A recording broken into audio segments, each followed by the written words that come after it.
Mengapa demikian? Karena dengan pangan ini bisa dijamin atau bisa memenuhi eh,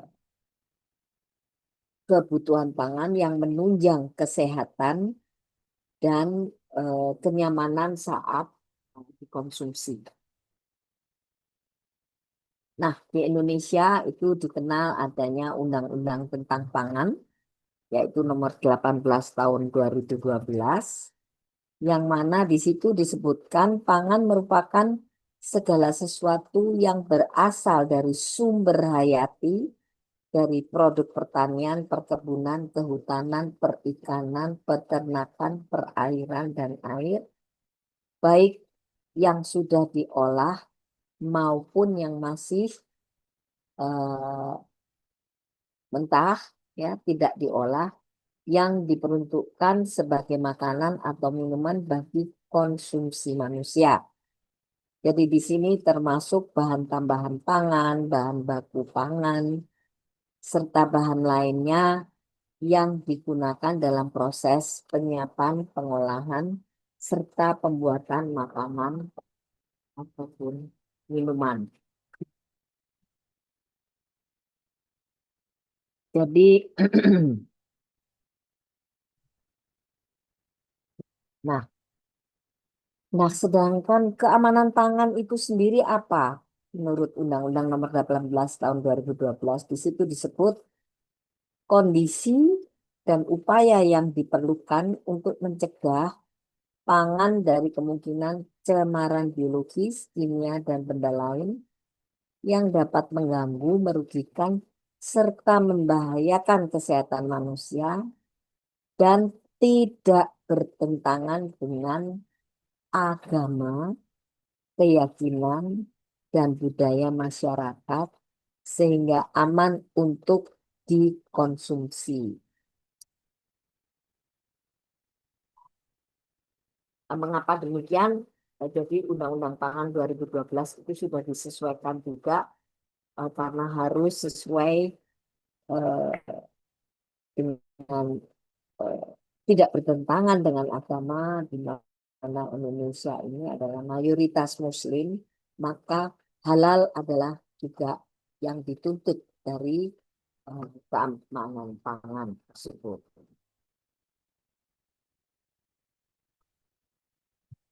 Nah,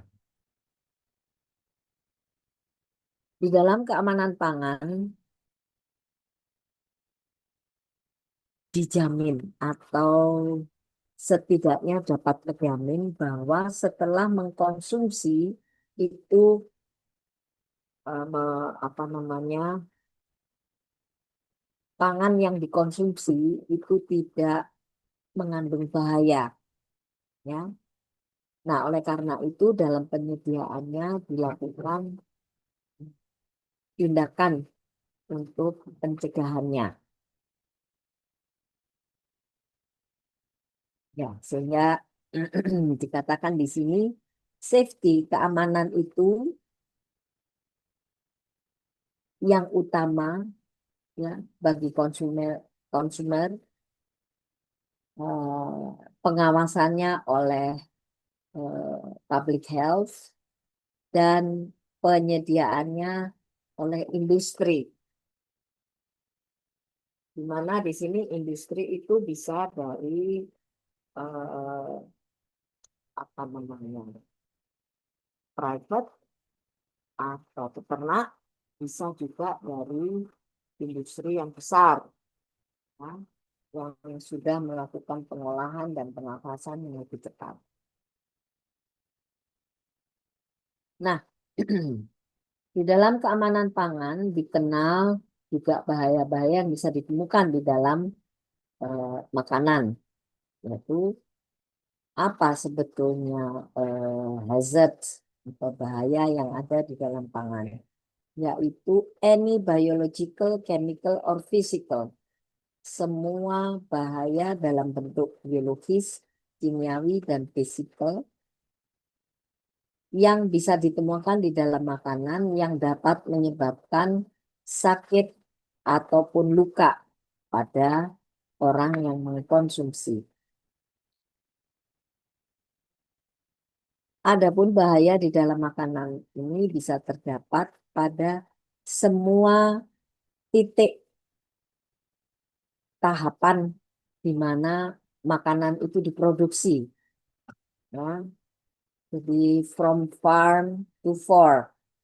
Artinya apa? Dari peternakan sampai dia kalau hewan itu dipotong, kemudian prosesnya juga sedemikian rupa harus menjamin kehalalan dan kemudian dibawa ke pasar pada saat transportasi, alat transportasinya, kontainernya, itu juga harus menjamin tetap terjaga keamanannya hingga ke tangan konsumen dan nanti konsumen pun itu juga akan mengolah untuk disajikan tidak baik itu di dalam rumah tangga maupun penyajian di tempat umum misalnya restoran dan sebagainya.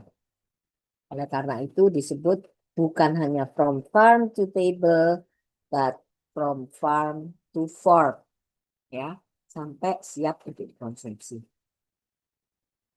Nah, dalam menyikapi apa namanya bahaya ini dan implementasinya untuk pencegahan eh, standar pencegahannya itu apa saja yang harus dilakukan?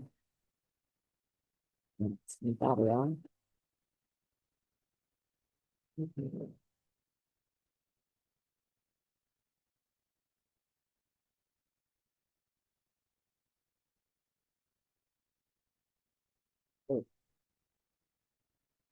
Apa saja yang dapat dilakukan? Ya, memang sangat krusial tahapan ini untuk jaminan keamanan pangan eh, kaitannya dengan supply bahan pangan itu mulai dari peternak hingga ke pasar sampai ke tangan konsumen. Nah, kita ketahui ya bahaya itu ada tiga yang utama biologis, yaitu misalnya eh, mikroba patogen seperti salmonella, Vibrio cholera, berbagai jenis virus, parasit, ya. Kemudian juga ada bahan kimia seperti bahan-bahan yang menyebabkan alergi, eh, logam berat, kemudian juga pestisida, antibiotika, zat warna, serta juga adanya mikotoksin. Jadi juga secara fisik itu bisa saja terdapat fragmen-fragmen dalam bentuk apa namanya kasat mata ya, metal, kemudian pasir, serta eh, apa kerikil ya. Hmm. Mungkin Anda tahu seringkali di Indonesia ini ya, kalau di negara yang sudah maju itu sudah dilarang ya, misalnya mengemas bahan pangan dengan menggunakan metal, contohnya clips ya, atau staples gitu ya, itu nggak boleh misalnya masang gula itu sering ya dengan adanya staples. Nah, siapa yang bertanggung jawab terhadap keamanan bahan pangan yang disuplai ini? Nah, mulai dari produsen, jadi produsennya, kemudian pengolahnya, manufacturer, kemudian distributor yang mengangkut, yang mengedarkan ya, distributor, transporter yang mengangkut, alat angkutnya juga harus pasti. Dan kalau itu bahan asal hewan yang mudah rusak, maka harus juga dilengkapi termostat. Kemudian retailer apalagi, ya. Artinya dia yang mengedarkan langsung kepada konsumen. Misalnya di pasar-pasar, baik itu pasar modern, supermarket maupun pasar tradisional atau pasar basah, ya, dan konsumen itu sendiri. Oleh karena itu diwajibkan konsumen juga harus dididik, artinya diberi informasi yang selengkap mungkin tentang apa yang harus dilakukan untuk menghandle atau menangani bahan pangan tersebut. Sebagai salah satu contohnya adalah kalau Anda membeli makanan beku, dingin, maka pabrik manufacturer itu harus mencantumkan di dalam kemasannya harus disimpan dalam keadaan beku pada suhu berapa, tahan untuk berapa lama, dalam keadaan kemasannya tertutup. Kalau sudah terbuka, misalnya Anda beli satu pak sosis yang berisi saja 10 sampai 20 sosis, kemudian Anda buka, Anda tutup 3, sisanya Anda tutup lagi, Anda masukkan freezer. Nah, di sini expired date-nya itu sudah tidak berlaku lagi. Ya, kalau di situ ditulis expired date-nya sampai dengan tanggal 10 bulan 10 2026. Tapi pada saat Anda beli, kemudian Anda buka dan Anda masukkan freezer, maka 10 Oktober 2026 ini sudah nggak berlaku lagi. Ya, karena sudah kontak dengan udara luar. Jadi apa yang ditulis di dalam kemasan oleh pabrik, maka itu hanya berlaku kalau kemasannya masih betul-betul intak, belum dibuka. Dan dalam keadaan beku, suhunya sesuai dengan apa yang ditulis di situ. Nah, tanggung jawab dari industri apa? Tadi sudah saya sebutkan, ya. Consumer education. Mendidik atau memberitahukan kepada konsumen apa yang harus dilakukan untuk menghandle bahan makanan tersebut. Kemudian di sini juga HACCP and HACCP-based food safety programs for all sectors. Anda mungkin dengar apa itu HACCP? HACCP adalah singkatan dari Hazard Analysis Critical Control Point, yaitu titik kendali kritis kaitannya dengan bahaya. Jadi analisis bahaya titik kendali kritisnya itu kalau kita membuat atau memproduksi suatu bahan olahan pangan, Anda harus mempunyai hazard system, ya, tim hazard, di mana Anda harus tahu flowchart-nya dulu, flowchart dari proses produksinya, mulai dari bahan bakunya, kemudian syarat bahan bakunya apa, itu Anda harus tahu. Misalnya kalau susu, Anda harus tahu cemaran mikrobanya maksimal berapa, kemudian suhu pada saat penerimaan berapa, dan seterusnya. Dan setiap step itu ada titik-titiknya, kemudian dari titik-titik produksi ini nanti dianalisa apakah itu merupakan CCP, Critical Control Point, titik kritis yang harus dikendalikan. Contoh, penerimaan bahan baku susu itu cemaran mikrobanya tidak boleh melebihi, bisa saja Anda menyebut 1 juta, tidak boleh lebih dari 1 juta CFU. Ya. Tetapi Anda boleh menentukan bahwa tidak boleh melebihi 500.000 CFU. Ya, lebih rendah. Berarti itu lebih ketat. Tetapi Anda tidak boleh menyebut itu boleh 3 juta misalnya. Nggak bisa.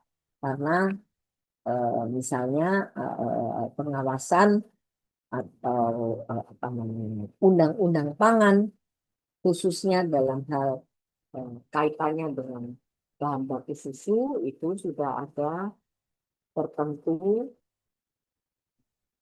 CFT-nya berapa, CFU-nya berapa. Biasanya pakai angka lempeng total atau koloni per unitnya berapa.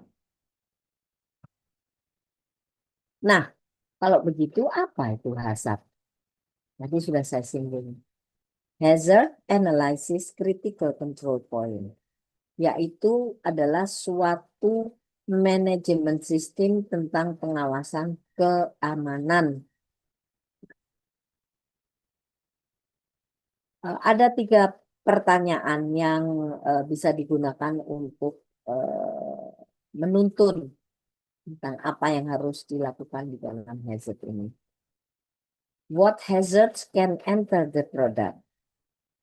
Apakah ada bahaya yang bisa ditemukan pada bahan pangan tersebut?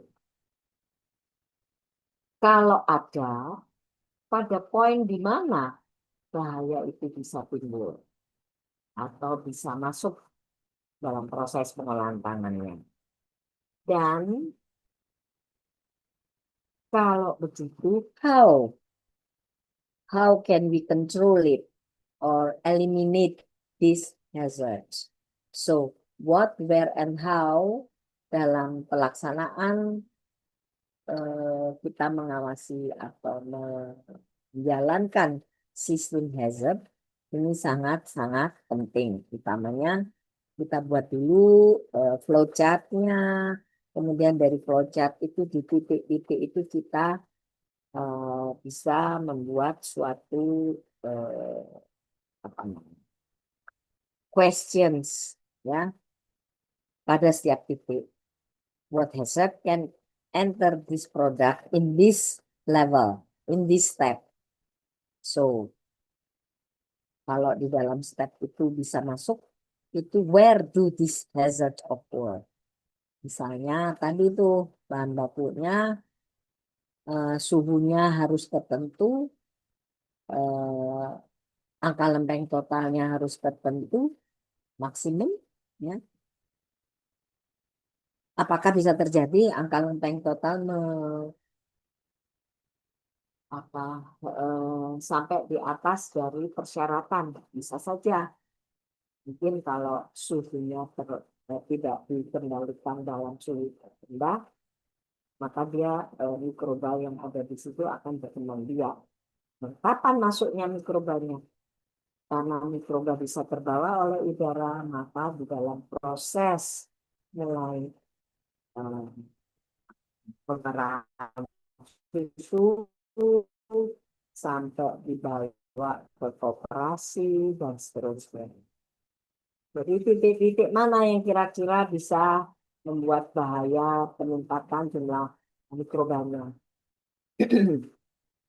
Misalnya peralatan yang digunakan, baik itu kontainernya, saringan susunya, atau termostat, ya, pengendali suhunya dan seterusnya.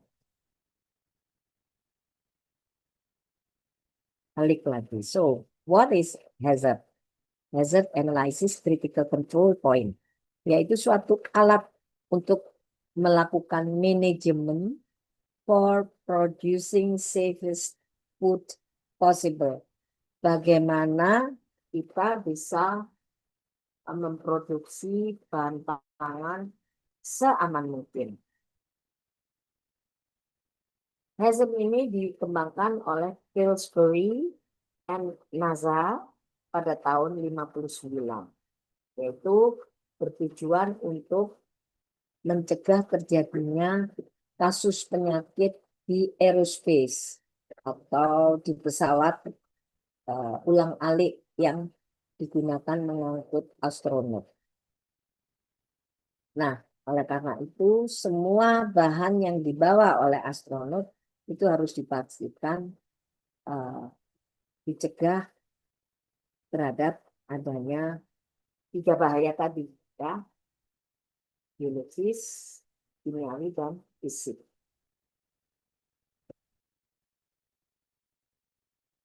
Apa sebetulnya Pillsbury itu?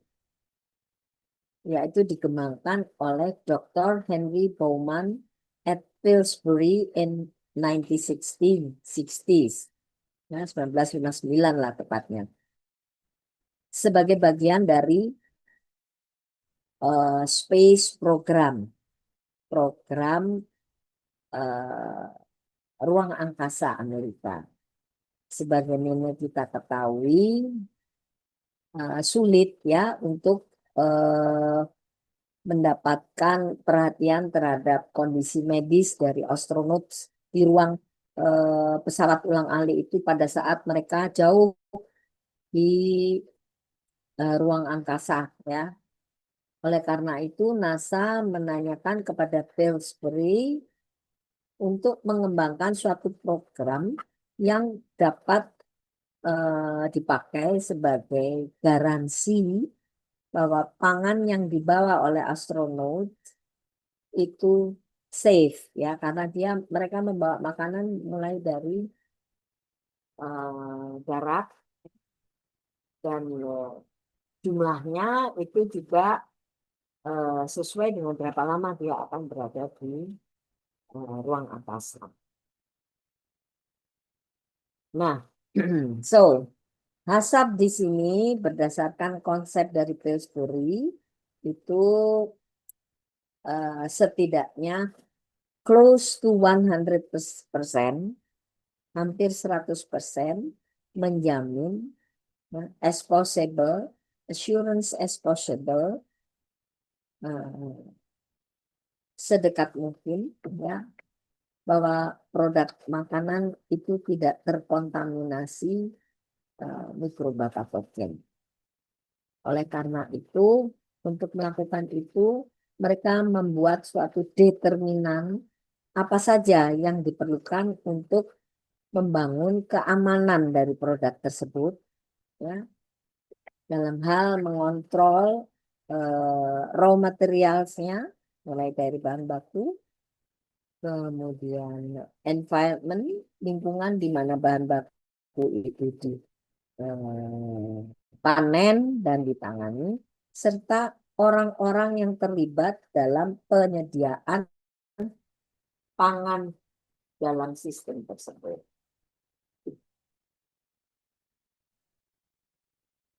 Nah, so dikatakan di situ come as close to 100% assurance as possible that food products would not be contaminated with pathogens, so that it needed control over raw materials, environment, and people as early as possible in the system of food product management processing. Jadi sejarah dari HACCP ini konsepnya dikembangkan oleh USA untuk menjamin bahan pangan pada yang dibutuhkan oleh astronot, sehingga disebut sebagai HAZARD, ya, Hazard Analysis Critical Control Point. Nah, nanti Anda bisa membaca kronologi pengembangannya bagaimana tahun 58 konsepnya didiskusikan di level NASA, kemudian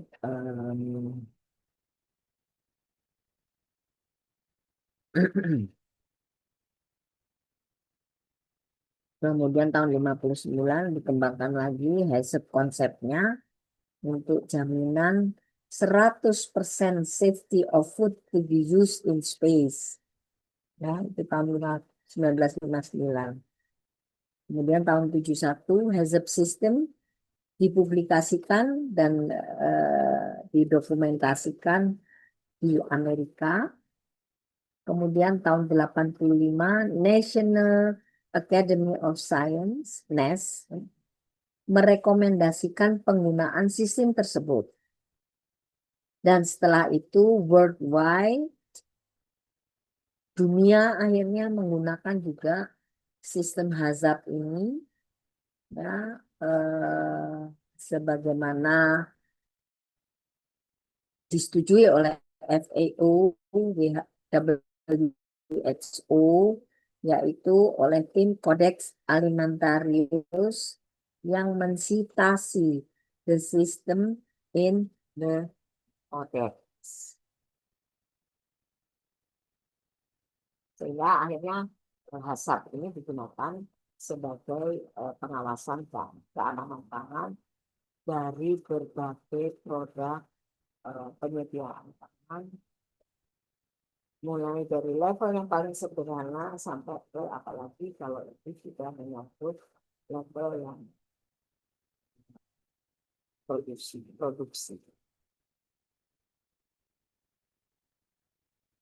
Baik. Selanjutnya nanti Anda bisa membaca ya. Ini bisa Anda sudah punya ininya, PPT-nya? Halo? Maaf dokter, untuk yang PPT yang dokter berikan sekarang berbeda sama yang diupload di Hebat. Berbeda gimana?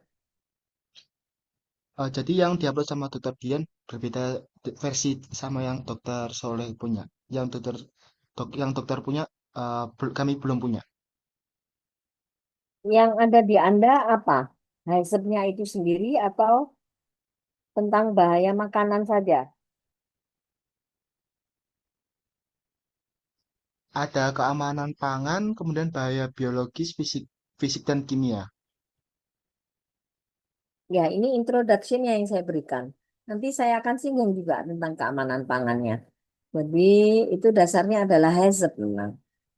Ya, nanti ini bisa saya berikan, bisa saya kirimkan lewat chat. Sebentar. Ini ada nggak di tempat Anda yang ada di Tidak ada dokter. Food Safety Management System? Jadi begini, Food Safety Management System dulu konvensional sebelum ada HACCP itu prosesnya from start to end, ya. Pengawasannya itu hanya end produknya saja. Sehingga kalau end produknya itu tidak sesuai dengan standar yang dibutuhkan, maka langsung di eliminasi. Sedangkan pada HACCP itu harus ada flowchart dan step by step itu diikuti. Sehingga kalau kita ketahuan di sini sudah menyimpang, maka dihentikan proses seterusnya. Kita stop dulu, kita teliti dulu kenapa di situ ada hal yang menyimpang, CCP-nya tidak bisa hilang. Paham ya? Sehingga bisa eh, dipakai untuk penghematan biaya produksi. Tuh. Nah, jadi yang konvensional itu hanya di awal dan akhir saja yang dicek. Ya, jadi GMP, Good Manufacturing Practice, itu juga dilakukan. Hygiene Sanitation Control atau SSOP-nya juga dilakukan. Sedangkan N-line Product Inspection and Testing only. N-line. Nah, end produknya from start, bahan bakunya seperti apa, kemudian end produknya bagaimana. Sedangkan kalau di dalam HACCP, di sini continuous monitoring and CCP control. CCP itu nanti yang menentukan kita titik kendali kritisnya apa pada step itu.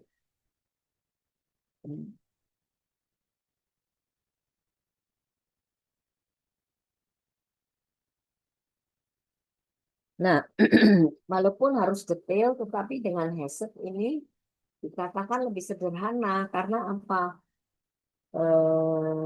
Kita punya plan rencananya, kita bisa mengendalikan berdasarkan dokumen yang ada, Dan dokumen tentang safe food processing itu kita catat. Dikatakan ya, kalau Anda melakukan pengawasan dengan menggunakan HACCP itu,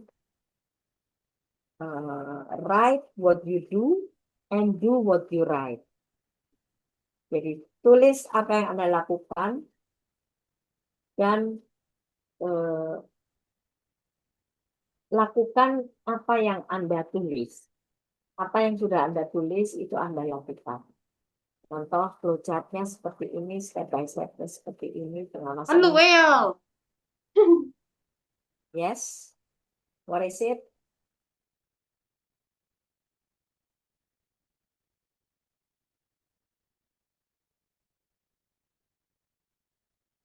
Ada pertanyaan? Siapa itu tadi?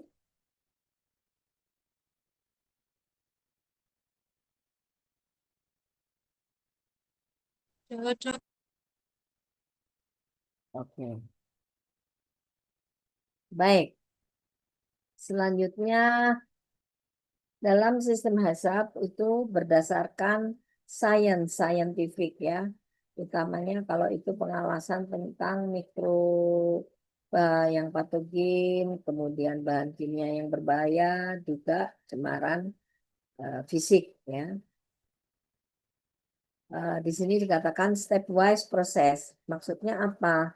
Jadi kita mengidentifikasi dulu bahayanya apa yang bisa terjadi.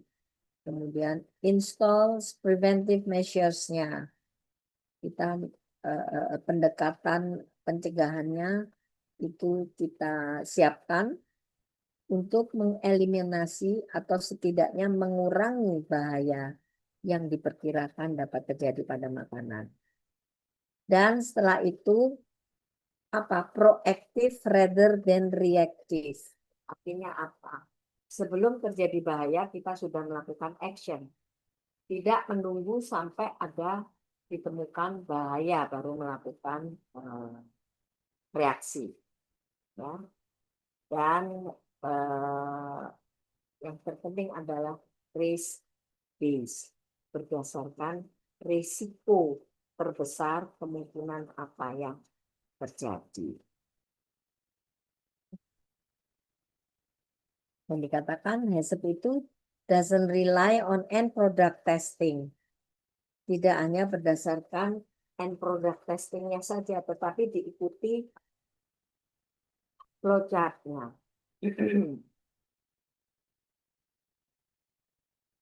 So dikatakan hazards not be evenly distributed and can be missed in sampling.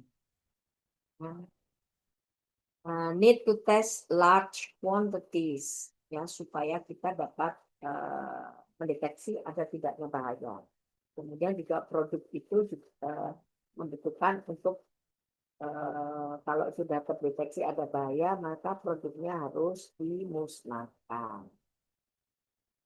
Atau kalau masih memungkinkan dilakukan rework.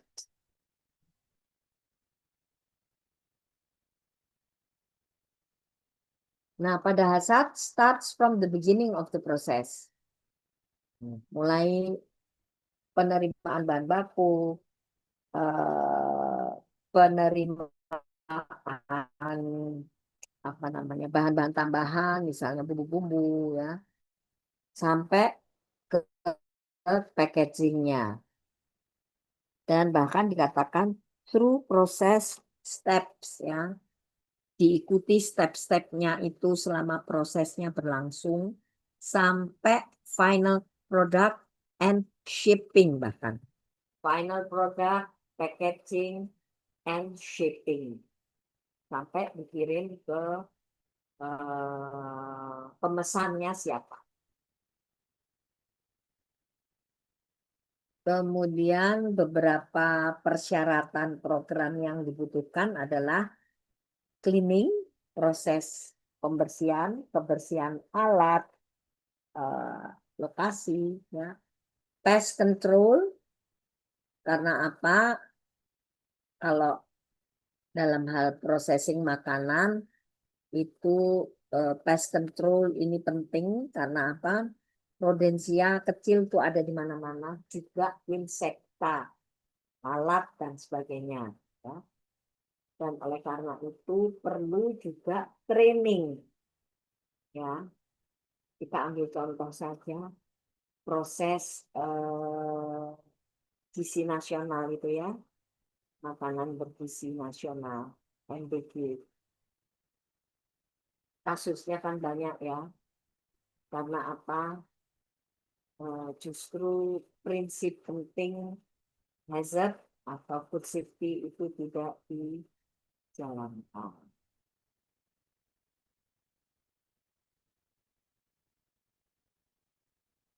Kemudian juga product identification and traceability.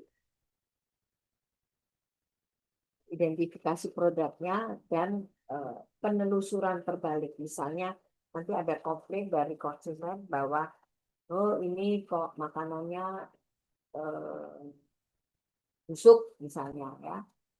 Nanti di situ bisa dilihat batch number productionnya kapan, oleh siapa, dan pada saat produksinya itu apa saja kira-kira catatan yang terjadi. Ya, karena kan di dalam WhatsApp itu tadi do what you write, write what you do. Jadi kita bekerja sesuai dengan tuntunan apa yang telah ditulis. Sedangkan kalau terjadi hal-hal yang menyingkir, maka kita harus juga menulis di situ. Diberi catatan.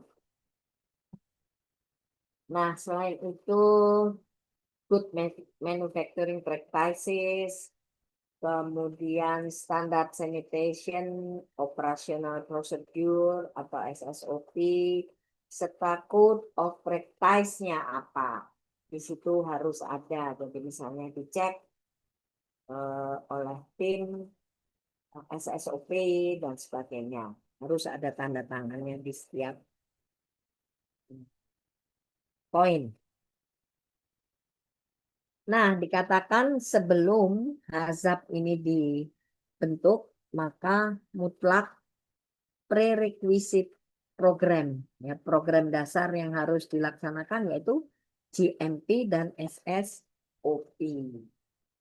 Good manufacturing practice-nya seperti apa? Misalnya tadi, nah, flowchart-nya bagaimana, bahan bakunya bagaimana, tim hazardnya ada atau tidak, dan seterusnya dan seterusnya. Kemudian SSOP di sini termasuk juga kualitas air yang digunakan dalam processing bagaimana. Peralatannya itu dilakukan apa namanya,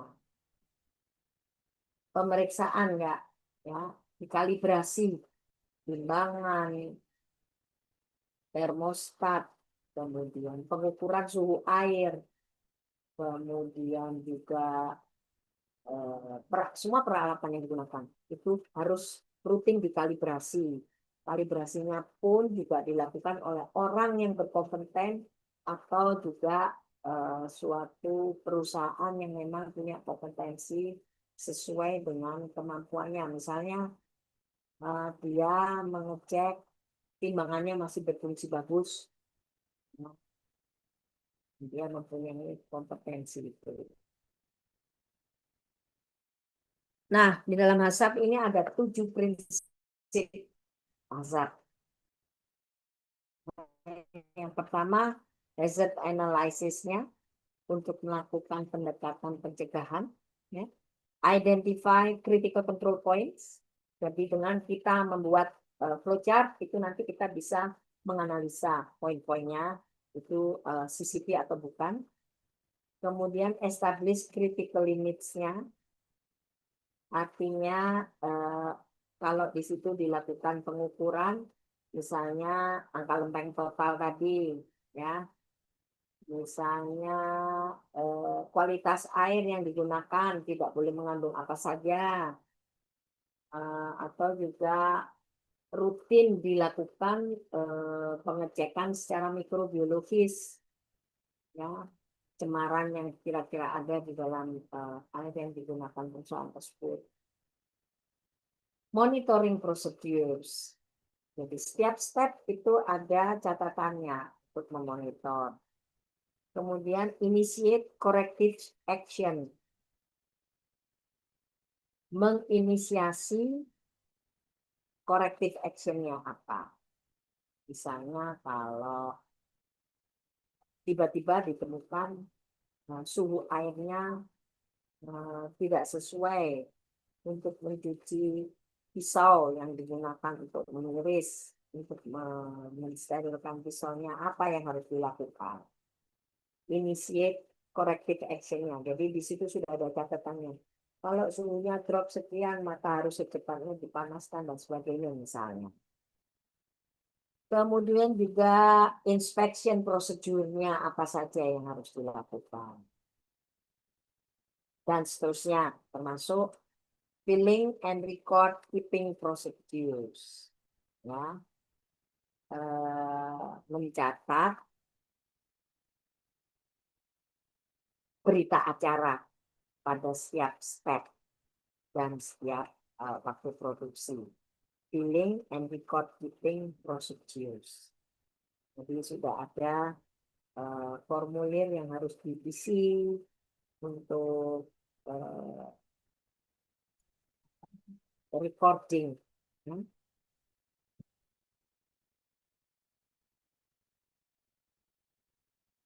Kemudian tindakan preventif, masalah-masalah yang perlu dikontrol apa saja. Misalnya dalam keywordnya ditulis prevent and control. Problems is when it is foodborne illnesses or injuries. Defects itu adalah hazards out of control. Jadi kalau ada hazard di situ hazard, maka berarti tidak ada apa namanya terlewatkan ya, hazard out of control. Supaya tim HAZAP ini sukses, apa yang dilakukan? Management must be committed to HAZAP, aware of cost and benefits of HAZAP. Ya, kemudian juga tanggung jawab terhadap kebersamaan seluruh tim untuk memproduksi safe products. Ya. Loss control itu doing it right the first time, untuk menghindari loss control ya, maka kita melakukan do what you write and write what you do.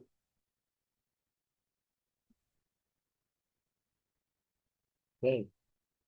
Nah, for defensibility kita juga harus bisa menyediakan records of performance. Jadi ada catatan yang sudah kita dokumentasikan. Ya, nanti bisa Anda lihat. Baik. Nah, ini yang tadi saya bilang food supply continuum ya. Pre-harvest sebelum dipanen ya, mulai dari farm to consumers, to table and fork.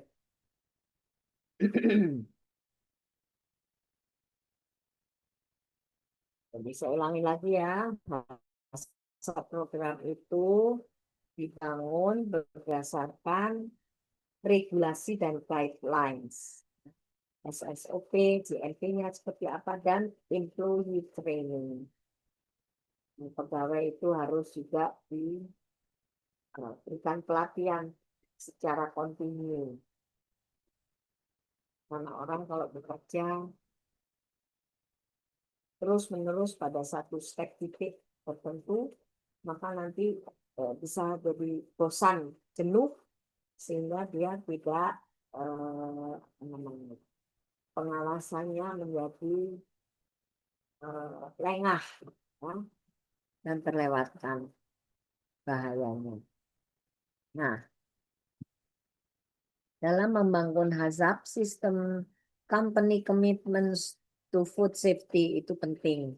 Dari from the top management to the down, dari manajemen teratas sampai ke yang paling bawah. Jadi tukang sapu, penjaga pintu pabrik, dan sebagainya. Kemudian juga berdasarkan undang-undang dan regulasi yang berlaku di negara itu. Kemudian juga tadi ya, GMP dan HSOP itu secara simultan sudah dilakukan, disertai dengan program education and training yang terjadwal ya, untuk keberlanjutan dari sistem pasar. Sampai di sini ada pertanyaan? Apa itu good manufacturing practices?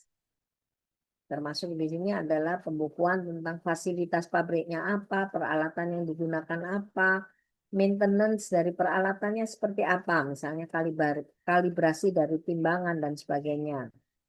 Kemudian untuk warehousing-nya seperti apa gudangnya, penyimpanan reagen ya yang digunakan, kemudian rodent and pest control-nya bagaimana, kemudian juga dan seterusnya ya, incoming product, recall programs-nya seperti apa, voluntary, no records required, or not justification for hazards not likely to occur, ya, unless records are available. Jadi record itu mutlak ya, harus dilakukan. Yang paling penting Anda menyebutkan moto do what you write, write what you do. Baik, ini tentang hazard. Nanti bisa Anda baca. Kemudian sanitasi juga menyangkut peralatan dan reagen yang digunakan ya, lantainya seperti apa, kemudian fasilitas yang diperlukan oleh pegawai mulai dari locker rooms, lunchroom, washrooms ya. Kemudian kalau recall, misalnya terjadi komplain dari konsumen, maka harus dilakukan apa? Harus secepatnya kita tahu produk identification-nya, itu kan ada batch number ya, itu sebagai product identification. Kemudian locating produknya di mana, dan returning produk, handlingnya apa saja yang sudah dilakukan, and so on. Nah, untuk alergen control, jadi ini bahaya kimia ya. Alergen yang ada apa saja, itu diidentifikasi. Nah, untuk control of allergens ini ada special handling khusus, kemudian segregasi dipisahkan, kemudian juga dilakukan special sanitation procedures, kemungkinan bisa dilakukan reworking dari bahan tersebut, dan proper labeling.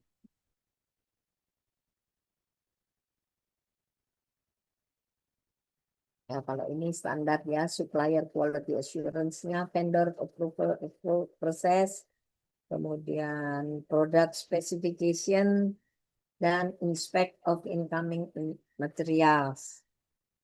Itu mutlak perlu. Oke, untuk SSOP saya rasa Anda juga ngerti yang dimaksud ya. Ada 8 kunci sanitasi condition and practices. Apa saja itu? Safety of water, ya. Condition and clean lines of food contact surfaces. Jadi meja, juga kontainer yang dipakai untuk mengangkut bahan pangan tadi harus dipastikan bersih. Ya. Prevention of cross contamination. Dengan cara apa? Biasanya cross contamination itu juga bisa dibawa oleh pekerja ya, oleh karena itu pekerja harus menggunakan PPE, personal protection equipment, mulai dari harnessnya, masker, sampai baju dan glove. Kemudian maintenance of hand washing. Kemudian juga hand sanitizing and toilet facilities. Ya, ini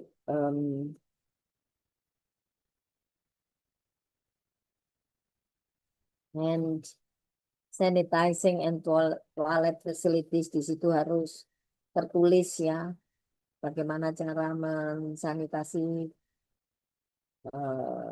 jari sampai ke siku ya. Kemudian protection from adulterants, labeling, storage, and use of toxic compounds. Jangan sampai itu bersentuhan dengan produk ya. Kemudian kondisi kesehatan employee. Apa yang dilakukan oleh pabrik? Nah, dia wajib melaporkan bahwa hari ini misalnya saya merasa sedikit pusing dan sebagainya. Maka pada hari itu petugas tersebut tidak diizinkan untuk masuk ke dalam wilayah pengolahan pangannya dan seterusnya.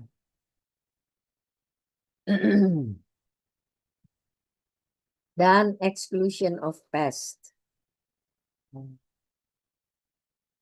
Kontrol dari rodensia dan insekta.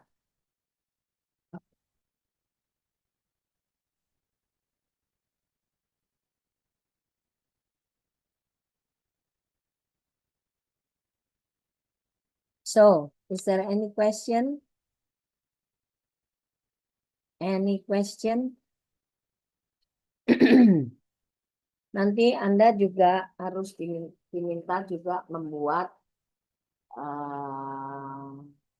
hazard plan untuk nanti ditanyakan ke dokter Tian ya.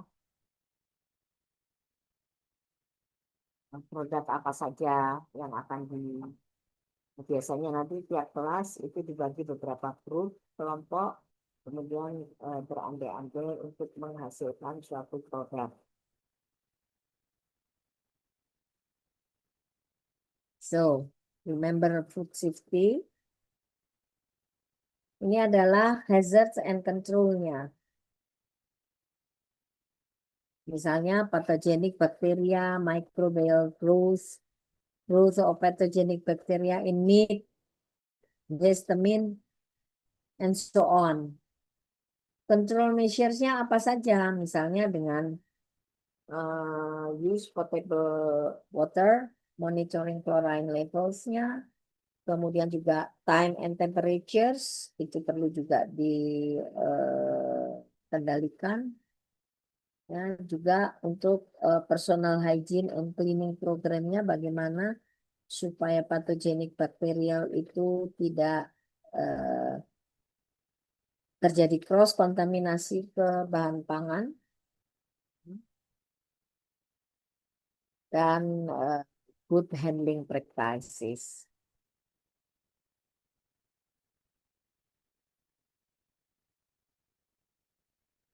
Jadi untuk food safety system itu the first level yang di bawah itu general principles of food hygiene berdasarkan apa yang sudah ditentukan oleh Codex Alimentarius.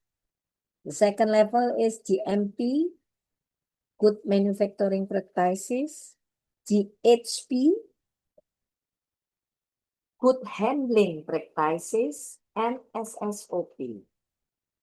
Jadi good manufacturing and good handling practices itu sebagai dilakukan berbarengan dengan SSOP-nya, Standard Sanitation of Operational Procedures. Nah, kemudian third levelnya adalah hazard system. Dan kalau itu sudah dilakukan dengan baik, sempurna, maka food safety systemnya sudah terjamin. Nih yang diawasi ya, program prasyaratnya apa, GMP, SSOP, kemudian HACCP. HACCP juga based quality management systemnya. Itu pakai FSSC 22.000 dan ISO 22.000. Anda bisa download ya itu ya. Kemudian selain itu industry driven standards to improve safety and quality. In example, Global Food Safety Initiative benchmark. Jadi selain berdasarkan apa namanya HACCP base quality management tadi, perusahaan juga bisa menggunakan standar tambahan untuk jaminan kesempurnaan keamanan pangan di perusahaannya.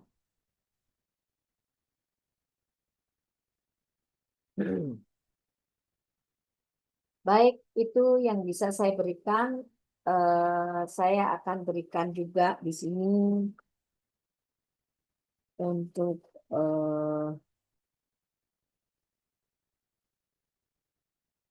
nah, modern food safety system itu rely on two actions. Yang pertama adalah hazard detected dan yang kedua action untuk testing and produknya seperti apa. Baik itu dilakukan oleh internal maupun eksternal control auditor.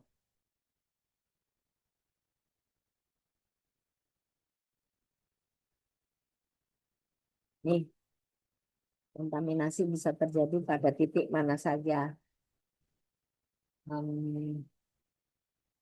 Kemudian flowchart of food of animal origin production process from farm to table. Ini nanti bisa Anda baca. Kemudian implementasi HACCP itu di mana? In every food sector from production to retail. So from farm to table or fork. Ya, tadi sudah saya jelaskan. From farm to table, fork. Kemudian ini self control and food safety dengan sistem HACCP dan alatnya itu juga HACCP yang digunakan untuk mengendalikan. Nah, untuk hazard,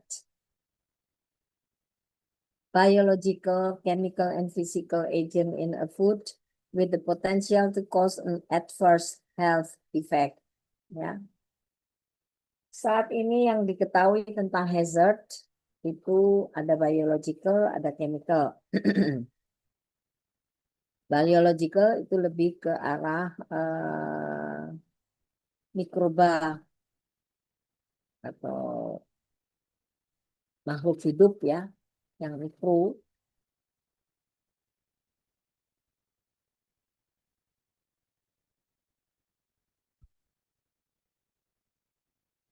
Kemudian itu ada bakteri, virus, dan parasite. Kemudian ada mycotoxin, allergens, and unconventional prions. Selain itu, yang kimiawi itu ada pesticide, veterinary drugs, environmental and contaminant, bioterrorism, juga GMO. Genetic manipulation organ, ya. Organism, manipulation organism.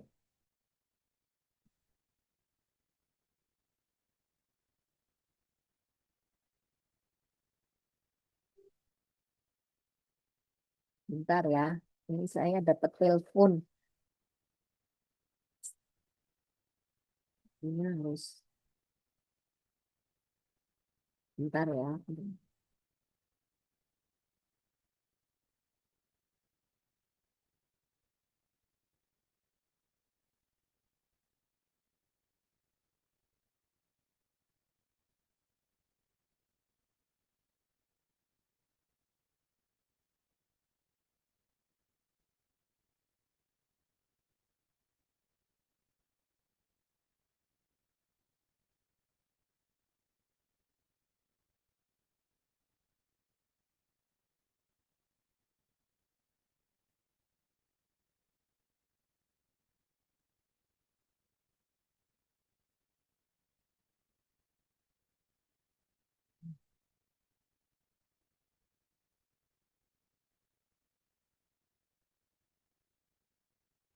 Ini masih bisa dilihat ya. Hmm. Sudah, Masih Dok. bisa, Dokter. Ini saya rasa sama dengan apa yang sudah Anda dapat itu. Kemudian juga tentang physical hazard dose. Misalnya rodentia, birds and insects itu kan di sini dia masuk ke physical ya. Kalau biological itu lebih banyak ke yang mikroba. Misalnya ada ditemukan kakerlat atau apa namanya insekta di makanan ya, lalat itu termasuk physical hazard dose. Jadi ada kelengahan dalam menjaga makanan tersebut. Kemudian juga kelalaian personal, peralatan, juga dari environment dan water. Kemudian preventionnya apa? Ya selain higiene personal juga manajemen SSOP-nya harus benar, washing food properly and thoroughly. Kemudian juga dilakukan inspection, physical testing, apakah bisa terlihat adanya hazard. Kemudian juga mengimplementasikan regulasi, misalnya not to wear jewelry while working, ya, semua cincin, gelang, anting, atau aksesori lainnya.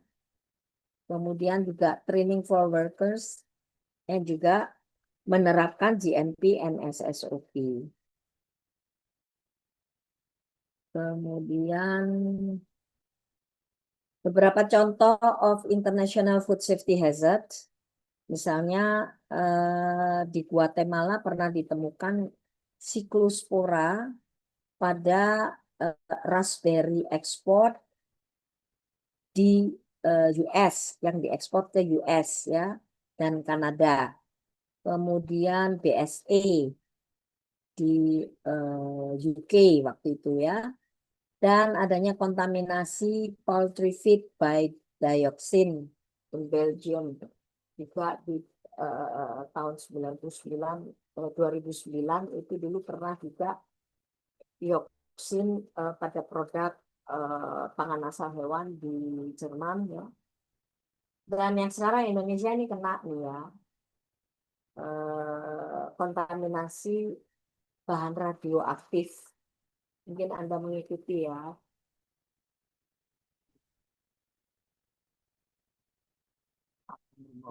Yang ditemukan di produk udang dan beberapa bahkan yang non pangan itu juga terkontaminasi silisium Ci ya, itu yang diawasi. Baik, itu saja yang bisa saya jelaskan. Saya rasa PPT ini bisa ditambahkan juga dari PPT yang sudah ada pada Anda. 5 step to food safety. Practice personal hygiene, separate raw and cooked food, juga safety temperature, clean water, and safety of source. Ya, ini terutama untuk level rumah tangga yang harus diperhatikan. Kemudian untuk ISO 22000 untuk food safety management, ya, ISO 22000 yang dipersyaratkan for any organization in the food chain. Semua organisasi yang berkaitan dengan pangan itu disebut di dalam ISO 22000. Kemudian untuk yang 22003 itu persyaratan untuk bodies atau lembaga providing audit and certification of food safety management. Jadi yang melakukan audit terhadap food safety management system berdasarkan ISO 22000. Kemudian untuk guidance-nya itu ISO RTS 20004. Dan 2020,005 itu untuk traceability in the feed and food chain. General principles and guidance for system design and development. Dan ini sudah menjadi standar dunia ya, terutama dalam perjanjian perdagangan. Misalnya kita mau mengimpor produk pangan asal hewan, contoh aja daging atau daging ayam dan sebagainya, maka kita berhak untuk melakukan audit dan menanyakan performance dari HACCP sistemnya seperti apa dan seterusnya.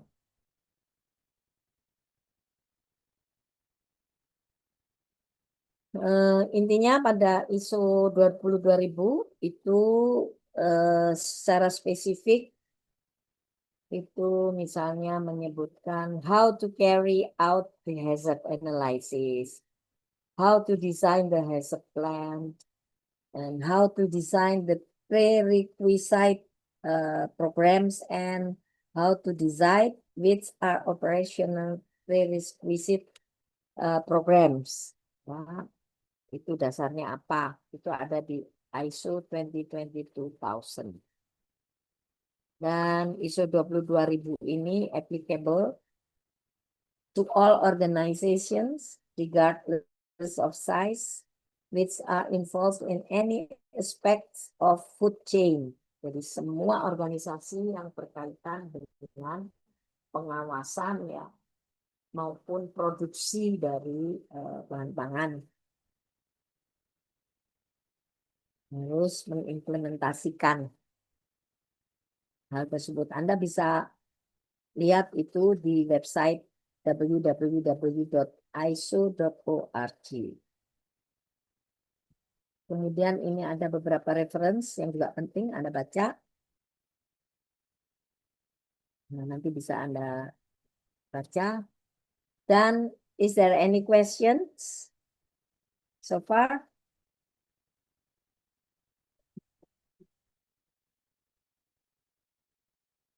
Saya kirimkan di chat ya. Hmm.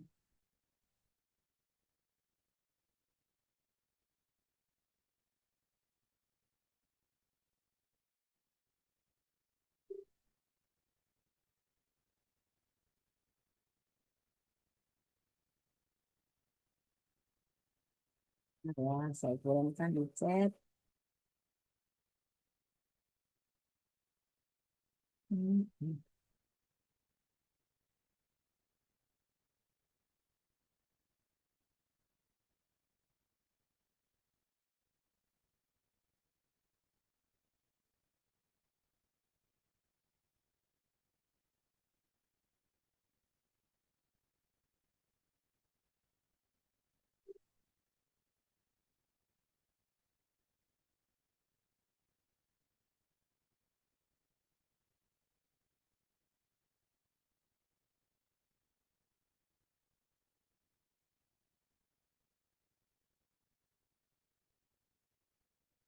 Itu sudah saya kirim, bisa kelihatan nggak di chat?